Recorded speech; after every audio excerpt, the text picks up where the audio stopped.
I'm trying to post this video. Hopefully, it'll reach out there without being messed with. Because the past month, since we've been, fighting the disability case against Social Security, which somebody managed to interfere with and actually show up in person at one security office, Social Security office somewhere, pretending to be me because I got a letter in the mail. When we were talking, we decided that blah blah blah, your case, you do not qualify for Social Security insurance, SSI. So we decided to deny your claim because you didn't apply. It's just cyclical. The whole letter is cyclical. And I'm like, what? So we went there to talk about qualification and doing an application and to apply, but you're going to deny it because we didn't. It makes no sense at all. No sense at all. Anyway, how would somebody else even know I was applying? Again, hackers. And I will say that my internet connection comes out of Buena Vista Township, Saginaw County. And I've repeatedly told the police and my complex, which is located just, I think we're technically within Saginaw County. Nobody does anything. When democracy is sick and the democratic process is weak and the protection of democratic privileges that come along with that form of government are put to the test, that's very concerning. And I'm not going to point a finger at a party because where I've lived near Saginaw County, mostly the past 8 years, I've seen it from both sides. Now, a true libertarian is not going to want to be involved in that whatsoever. They're going to be like, no, I don't want to have any part in that. Sadly, we have a two-party system, which again shows democracy still in our country. Yeah, we're pragmatic. We've learned that people are the same. Men and women are the same. Black, white, Hispanic, Native American, Asian. Everybody's the same. People deserve the same rights. Christian, Jewish, Muslim, Buddhist, Baha'i, Mormon, Islamic, Zoroastrian, everybody, Yazidi, everybody's the same. Our democracy is pragmatic, but we seem to be stuck in a rut. And we're taking and dealing with this rut probably about the past 10 to 15 years. I mean, I've been abroad for at least 3/4 of that. Actually, I have to change that. Let's say 20 years, because I've been abroad for so long. Our democracy's weakened. And part of that, I believe, is the two-party system. You see a lot of other functional democracies that are multi-party. Matter of fact, the vast majority of healthy democracies are multi-party. So fundamentally, we seem to have a problem as being the bastion, the stalwart of democracy, the police for, protecting the democracy around the world, the idea of democracy, sometimes even the very democratic principled people within a country, were protecting them. So fundamentally, we have a problem here. And your civil liberties will be under attack too. You'll have people, this is my situation, others that I've known in this Tri-County area, various agencies or people will go after your weapon. They'll try to create a paper trail of, a complaint here, complaint there. Oh, we're seriously concerned about how you deal with people. Agency retaliation. And then they'll organize against you within agencies. I've experienced this from at least 2 or 3 agencies. Some of them right in Saginaw County. And then having family and friends. Maybe they'll have somebody in the police department. So then the police will get involved too by ignoring, prosecuting anything that's done against you. Assault, theft, identity theft, break-in, everything. Nothing will be investigated whatsoever. And they'll have all the reasons. Oh, this was said. Oh, this was posted about him or her. Or this person had this experience. They don't like him. They'll dig something up. Always. Always try to make something up or dig something. Or just post something out there, because people believe everything. Everything in YouTube and Facebook is true, right? one thing, you know, I'm open to a new Trump administration. I'm a military man. If I have my preferred party, which can change. It has, but I don't think it'll change anymore because I'm fed up. I'm gonna stick with one party now. But you'll find that a lot of us military folks, we roll with the punches. Okay, yeah, the Republicans are back in power. All right, hopefully something good will come of it. Vast majority of us guys and gals that are lifetime, veterans, whether they could or not, serve the rest of their life, we have the same attitude. All right, it's a new party, it's new 4 years. Okay, hopefully something good will roll with it. Let's find stuff that we like, stuff we don't like, and we'll deal with it. Because in the end, it's the commander in chief. But that being said, when people are attacking your civil rights, that's concerning, even when parties change. And it's especially concerning when parties change and same consistent things happen. But it's concerning when people go for your civil rights. Rights supposed to be guaranteed. The right to post a video or to make a statement in public or to make a statement in your house, that doesn't cross over any kind of boundaries with opinion or threats or hatred. Even some threats, people say, "I'm gonna punch you, I'm gonna kill you." It's a threat, or a joke like, that joke, "I'm gonna kill you." So everything, take it with a grain of sand and use common sense. Or take it with a grain of salt, actually, sorry. It's not a grain of sand, it's a grain of salt. And wonder why that was even started. Take it with a grain of salt. What does that mean? What does it really mean? Some of these cliches we say, what does it even mean? Salt's a seasoning, it's a preservative. I don't know. It can be used to kill bacteria and fungus. I don't know. Anyway, when people mess with your right to post stuff and to say stuff, that's concerning. When people try to mess with your right to medical care, and when you start to get to the bottom of your medical issues, that's the point that people start to back away. That's a sign democracy is in crisis. It really is. And now, I've been trying to post this for about the past half an hour, but my phone keeps getting hacked. So I won't be posting a short. And I don't know why somebody wants me to post this way, or if maybe they're going to interfere with this while I try to upload it. I don't know. But I know without a doubt, the people that are screwing with my daughter and I, yes, even my daughter, doing homework or watching a YouTube video, she has to deal with this garbage. A 9-year-old girl. What kind of person targets a 9-year-old girl? A predator? One way or another? One thing we learned from the Me Too movement, at least I did personally, we have abuse in my family. It happened to somebody in my family. But even before there was Me Too, the person in our family confronted those abusers. We've had several kinds of abuse. And so I approached the Me Too movement outside of it. I support victims' rights 190%. I'm not even at 150. I'm at 190. And the thing is, though, there's more than one kind of predator. And I learned that approaching it outside, existentially outside of this movement. There's lots of predators. And coming from the background that I did in the military, being a family abuse survivor, it helped. And then living in Tri-County area, especially Saginaw County, for 8 years, either in the county or just outside of it,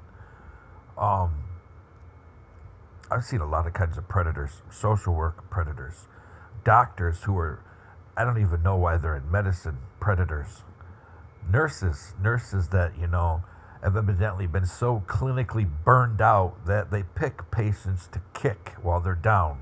And they continually kick them. And if the patient complains, they retaliate. Hospital administrators that care, they don't care about patients at all. You know, patient advocates that are more concerned about looking good to the hospital administration. That way they can move out of what's known as a temporary VA, which is a small VA, you know, less than 50,000, less than 50 to 100,000 veterans that are under their care. It does not mean direct care. They could be a part of VA Rural Health, which also would still fall under the regional VA. It's a great way to hide numbers, actually, and it's also a great way when the VA Rural Health is taking care of health. There's less continuity and less accountability, which is why it's better that veterans, you know, I hope the Republicans push this through, give veterans control over their health care, period. Now, I know I've had, you know, different hesitance before with people going at the VA or VBA. And, but I think if the veterans have control, I think it's a good idea. You know, I just had concerns before. People go after the VA because it's a one-payer healthcare system, and some people would find that socialist. But if you're giving control to veterans, then you're giving control, again, to the veteran, the patient, and also to the market. If doctors are crappy, you know, sooner or later, you know, in a normal free market economy, those doctors are going to close their doors. Now, I've seen doctors in Saginaw, even some of them that are contractors with the VA, or I don't even know this was possible, direct appointees that still have a private practice. I didn't think you could do that. But they'll withhold patient transfers. They will withhold patient records. And then I've seen some doctors, I'm dealing with this right now. I have one doctor that used to be great, but then over time I realized he just keeps me coming back. You know, he's only helping certain things. Other things he's like ignoring. And they use third-party contact centers. You know, some people may know Morley. Well, apparently some of the people that used to work at Morley or did a spinoff, and there's a lot of Morley spinoff companies. I did my research. There's a lot. So Paul doesn't know who Peter is paying or who he's even talking to. It's crazy. But some of these people screw people over with these, you know, subcontractors. Sometimes it's a one-person company. You know, instead of billing as 1099, they bill as a company. That way they can hide who's involved. I mean, it's all very clever. But to people like me who like to study, you know, international finance, study the markets, study intelligence reports, we see through that garbage. But they try to reduce accountability because people probably do have bad intentions. If somebody's going to come up to you with their hands behind their back, don't assume that they're holding a chocolate nougat in each hand. More than likely, they're not. So, somebody offers to shake your hand and one hand's behind their back. More than likely, there probably is a knife there. But, so this is what they will do to reduce accountability. And I have a unique story to tell from, you know, I don't like to put tons of my life out there other than things that are relevant to people who are being targeted. But maybe this will help somebody. And, I mean, someday, you know, either I'll be dead because people have ignored things, which concerns me for my children, concerns me about my children, or we'll disappear. And if we disappear, people, they won't see us again. We'll be going off the grid permanently. And not for bad reasons, but just because apparently the Lord above has decided that what we're doing now is done. and more than likely it'll be in service to my country if my country is still what I took my oath to defend against enemies foreign and domestic, if it's still the same country. But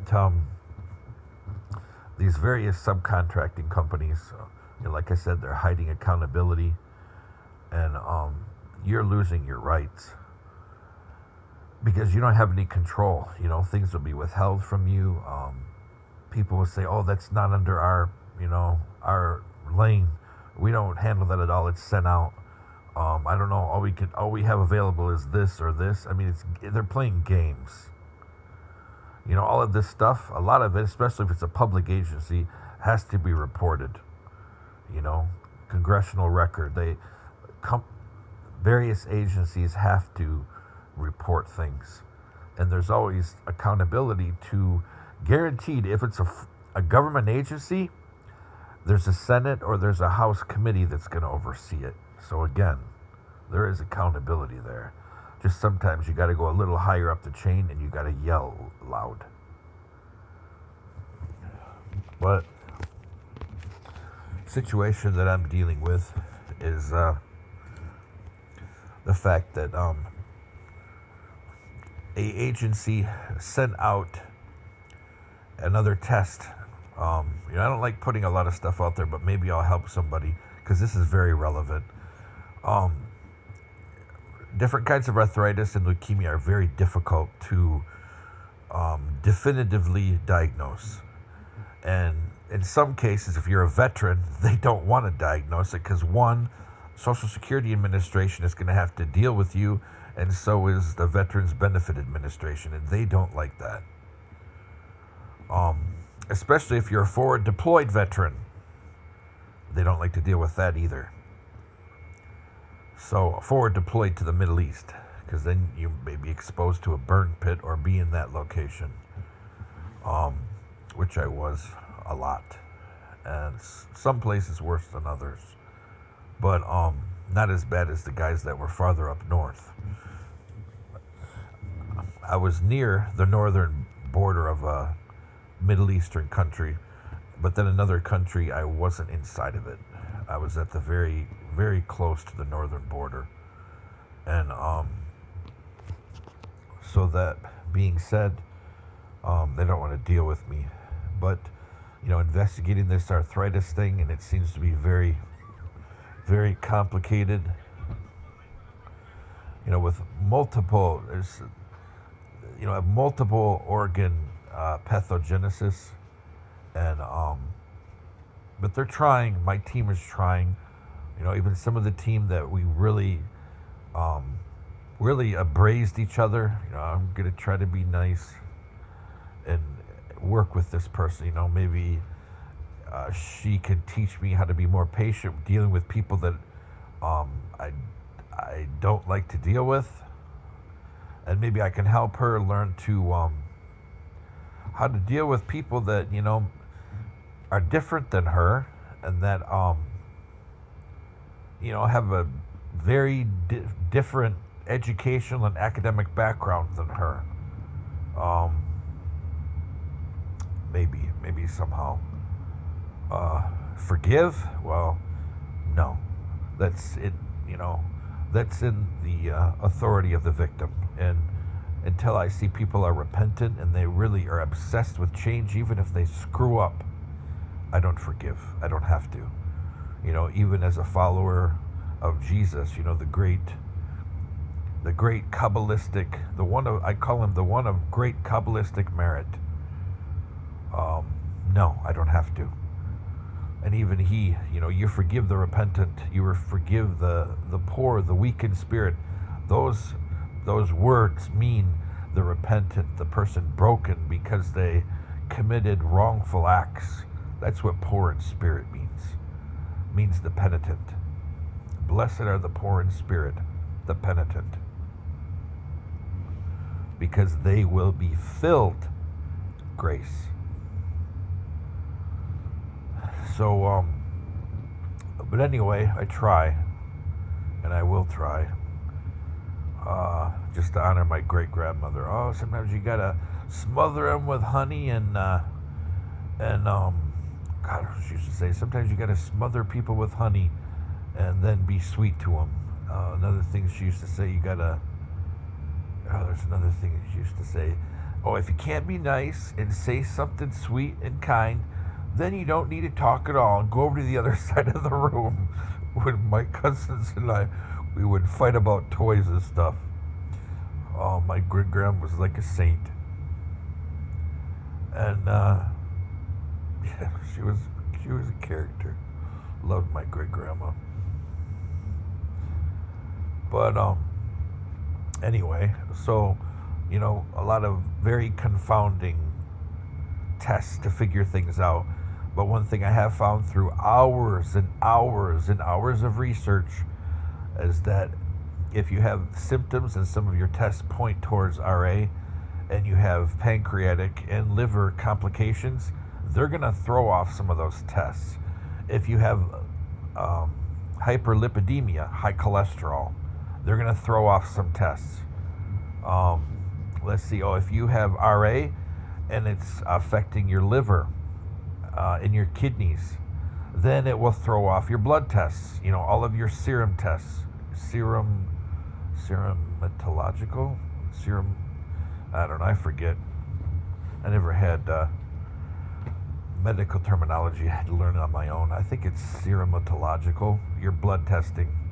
If you have issues with like hematocrit, with your hemoglobin, with your blood vessel size, or your blood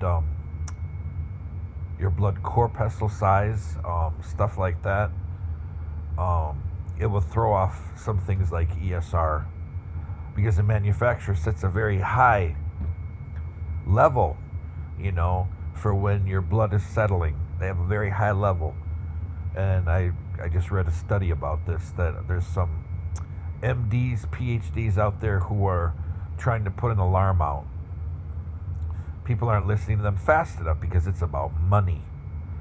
Just like the PhDs 2 years ago who put out an alarm about problems with LTE and 4G with the coding infrastructure. It allows for people to easily be simulated off of a tower. Easily. Because of a weakness in the infrastructure, and most of your American and Canadian and Korean Samsungs, a lot of them are made in Korea, South Korea, they don't want to deal with the coding patches that would have to be done. We're talking about significant coding patching, significant code patching to deal with these infrastructural weaknesses. They don't exist in 5G because 5G is not in use enough yet to know if there are. But what it does is it allows people to take your phone from the tower and simulate you. This is the Stingray type stuff that people talk about. Well, there's a lot more used with just the Stingray device. You got IMEI catchers. You got IMEI MC simulators. All of this stuff is military technology. Law enforcement does use it, but more than likely, it's people out there that are trying to hunt for sex workers, sex offenders, pedophiles. They're out there hunting them. They're the ones who use a lot of this stuff. And just your unfriendly neighborhood criminal hacker. It's not the people that should be using these. The people that should be using them can't afford them because it's about 10 grand each for one that's made, everything's legal. About 10 grand plus. I've seen IMEI MC catchers for 100 grand. Those are ones like, I'm talking intelligence level, like CIA, NSA, DSS, not Department of Social Services, Defense Security Service, the attaches, the real stuff that they're using to hunt predators and criminals. Now, the other ones, people are making with their laptop they bought from Goodwill. They loaded some radio data software on there, digital radio service, DRS. They're putting some digital radio service on there. A couple of antennas that you see on houses, really small ones. They're small. They're like the ones for TV, only they're shrunk to about a tenth of the size. That's a cell phone tower. And so you can connect to your laptop and connect to cellular devices, or connect your cell phone to the tower easily. You can do it in reverse and make a simulator in your home. And what it does is grab everybody's IMEI, their phone number, essentially, their SIM card, within a certain range. And for the best ones out there, up to 5 mile range, they can grab your phone and you don't even know it. You could be texting somebody and somebody texts back. That ain't your girlfriend. It ain't your mom. It ain't your brother. It ain't your best friend from school. No, you're texting with a complete stranger. I'm just not trying to alarm people. I'm just trying to tell people what's really going on. So, anyway, some guys and gals tried to put out the warning about this kind of stuff going on. It's especially easy with LTE and 4G phones, which is most of them. LTE and 4G Android. It's a little bit harder with an iPhone, with iOS, but it's still possible. So anyway, they tried to put out warning about that. So there's a physician and a few physicians and a few PhDs trying to put out the warning that for one particular test called the CCP, the citrullo something, I forgot, serocitrulopeptide, I forget, it's a 53-year-old memory. Anyways, the CCP, it's looking for a particular protein or a particular antibody that's in the blood for people that have chronic inflammatory disease, especially rheumatoid arthritis or psoriatic arthritis or leukemia, but especially the arthritises. Matter of fact, actually, I don't think it tests leukemia. It's only the arthritises. But specifically, if you have presence of this, you more than statistically likely have rheumatoid. But not always. Some people have this antibody, but they don't have it, or they don't have any symptoms yet. So it's complicated. You know, some of these rheumatic diseases are very complicated and hard to diagnose. So you got to pay attention to detail. And that's why I jumped into this, because I love a puzzle, and the harder the puzzle, the more detail. I love that kind of stuff. And so we're looking at some of your tests, your CCP, if it's low, but you have all the symptoms of rheumatoid arthritis, you may still have it. Because the problem that this PhD and these MDs that are working with them, that they put in their study, is that they're finding up to 11% of people that they later find definitively have rheumatoid arthritis, but their treatment was either misdiagnosed or misjudged the disease progression, meaning it's older. You know, they've had it longer than the provider assumes, because the manufacturers, they set the benchmark for the level of antibodies too high. And so these PhDs and MDs are arguing that it should be set lower. They said, if you set these benchmarks, don't ask me why the manufacturer of these tests have the authority to do this. You know, again, it's leaving something, the determining of an individual human being, the determinant of their life, their health, being left in somebody else, not connected to them, and somebody actually connected to an industry. I don't think that's very comforting for any of us. So private business, corporations, and people who are involved in these kind of testing, one particular company is employee owned, which is great, but they're all millionaires. That's the problem. It's not normal people. They don't care.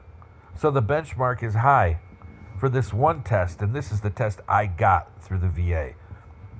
And I immediately, brought this to their attention. They may or may not know this. But, employee-owned company is great. But the problem is when it's all 1%ers that own a part of the company. That's a problem. Nothing wrong with rich, being rich and being wealthy. But the problem is, at least in the West, is, well, I can't say just the West.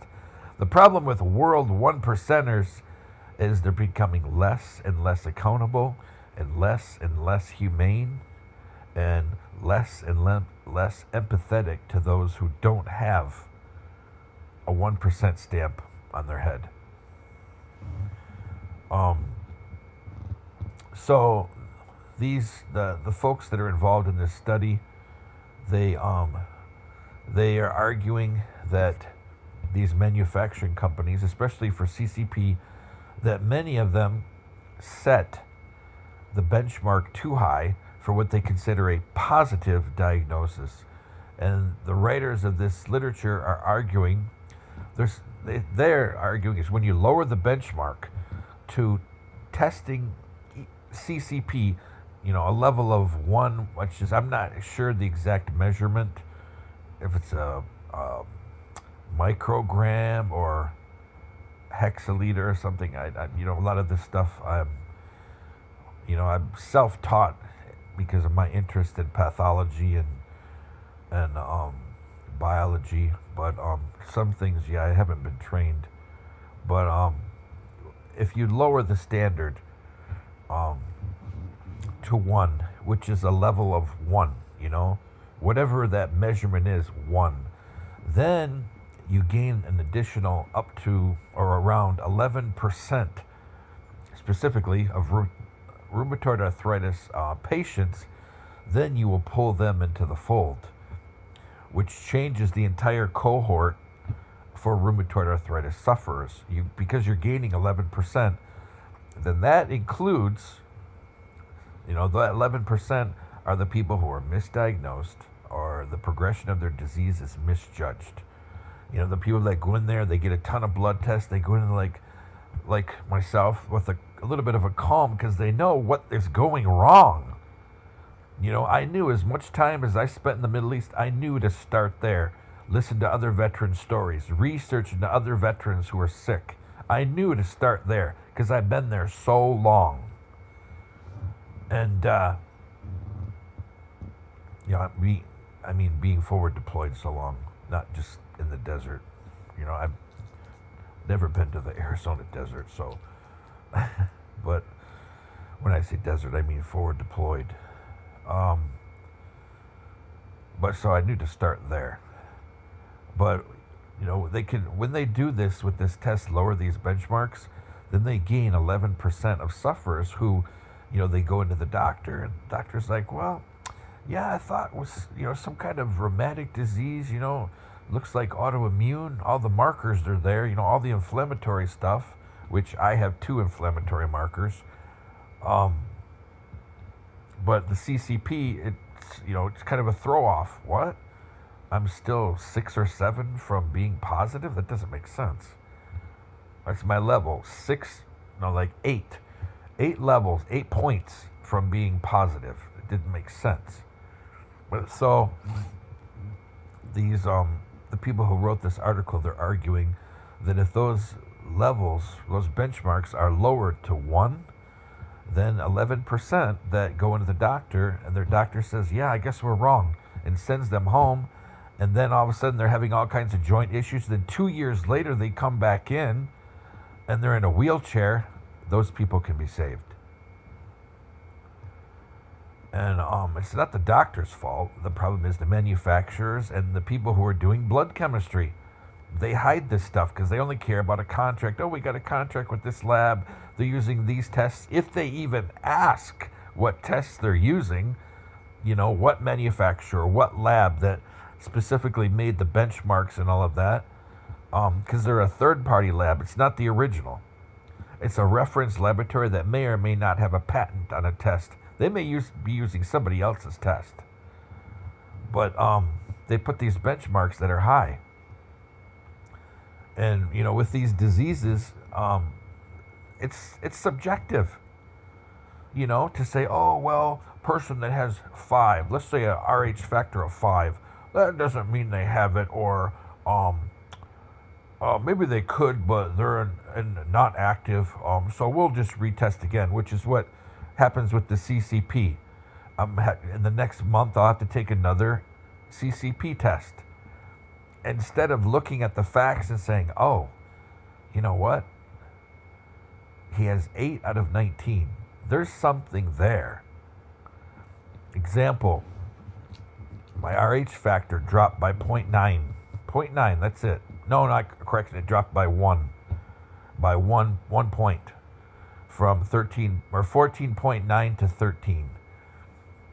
And so, no, that's 1.9, wait.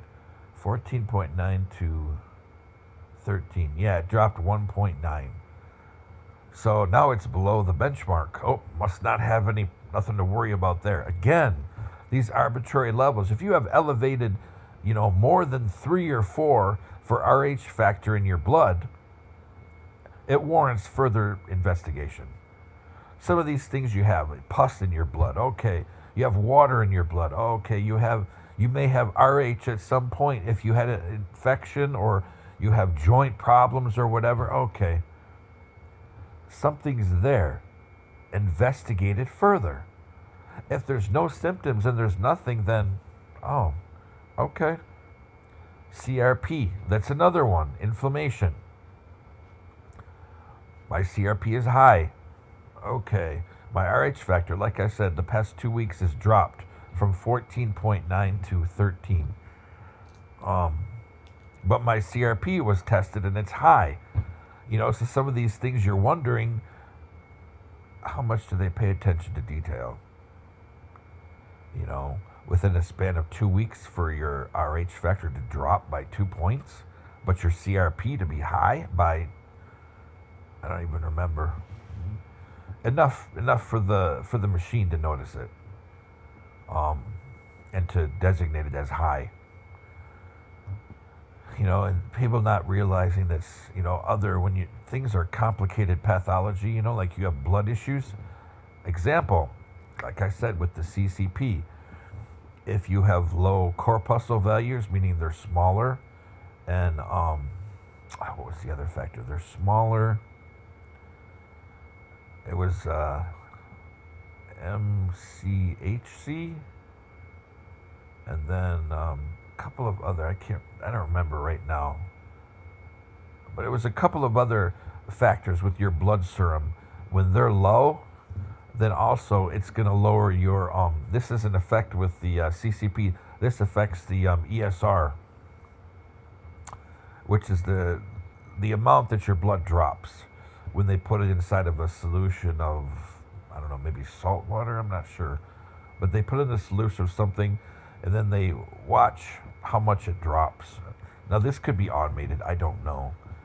But again, if you're having blood values, your plasma values are off, your protein, your not your serum protein, it'd be your plasma, your size of your corpuscles, your drops of blood, and all of that. I don't know a lot about hematology, just a bit. Probably a little bit more than, some of the nurses' aides out there, but not much more. But anyway, so this is related to your blood vessel, your blood cell sizes. If they're smaller, it will throw off an ESR. And they're smaller because your rheumatoid is messing with your liver. And there's something else. Oh yeah, looking at your kidneys. If your kidneys, some of the protein and the sugar are higher, and people are like, maybe you're diabetic. Well, then start testing regularly. I've started doing a vitals log, usually 3 to 4 times a day. That way we can, you can get to the bottom of your issue and have a bigger picture. I mean, all vitals. You look at your blood pressure, heart rate, oxygenation. With oxygenation, I find that a lot of providers, they throw on the O2 sensor, or not O2 sensor, the pulse ox sensor on your finger, and they walk away and then they look the highest value. I don't. I look for the mean value over the course of 1 to 2 minutes. That way I have a more accurate count. Because if your pulse ox is at 93 for 2 minutes and then it just happens to pop into 97, that's very different. Very different. But people don't pay attention to detail. And for me, that's frustrating. Very different health status when somebody has a mean pulse ox of 93 compared to 97. Very different. But you do that, you can follow my advice too. You create a mean over the course of 2 minutes. What is it at most of the time? Or, what's the average? Actually, it wouldn't be an average. You create a mean. Blood pressure, your pulse, oxygenation. What else do I take? Temperature, glucose level. I think that's about it. Oh, then I take the date, the time, and then I take notes. It's charting. I'm charting myself. Then the notes is for pain level. Anything out of the ordinary, like, okay, your glucose, is it post-meal? Is it pre-meal? There's words for that. I forget what they are. Postprandial? Or something like that. I don't know. Diabetics would know. I should probably learn. Hopefully I don't go there, but sitting on a fence right now. Actually kind of sitting on a fence with our feet already in one side, it looks like. But, I always believe in healing. Sometimes you don't even warrant it. You don't deserve it. You're not even thankful until after it happens. Sometimes we lose sight of the important things. But, yeah, I write that in the notes. And, you chart several times a day. Because it can help figure things out. So if your ESR is off because of the issues that I talked about before, some of your blood values, your plasma, your serum values are off, that creates an off ESR. Specifically the size and the weight and the distribution of your blood cells are going to affect an ESR. And then your CCP, if your CCP is negative or barely positive, it's probably because the manufacturer's benchmark is not scientifically realistic. It leaves a whole cohort of people, pushing them off to the extremes. We call them in psychology, those are the margins. Pushing them off into the margins without really giving consideration that maybe the people aren't the problem. We're supposed to not, because Me Too, we've learned about victim blaming, victim shaming. When the manufacturer says that your health doesn't matter because you don't meet a specific criteria that's subjective, at best, it could be just thrown out there like, oh yeah, let's do this at a board meeting, of a bunch of PhDs. Yeah, that's the margin. Well, what's NIH going to say? Oh, who cares? They'll never know. Or, hey, I have a friend there at NIH and this is what they prefer. Again, what about the victim? What about the patient? They matter too, even the low values, because it's showing presence of something there. So you investigate. When you're gone from your home, this is a perfect example. When you're gone from your home and you walk in, the door's unlocked, it's open an inch, and you look up at your second story window that has a lattice at the side of the house, and that window's open, you assume somebody's been in your house. You don't close everything up and say, oh, yeah, we'll wait and see. You assume somebody's been in your house. Then you take the appropriate action. Shouldn't it be the same for the human body? Get your justice.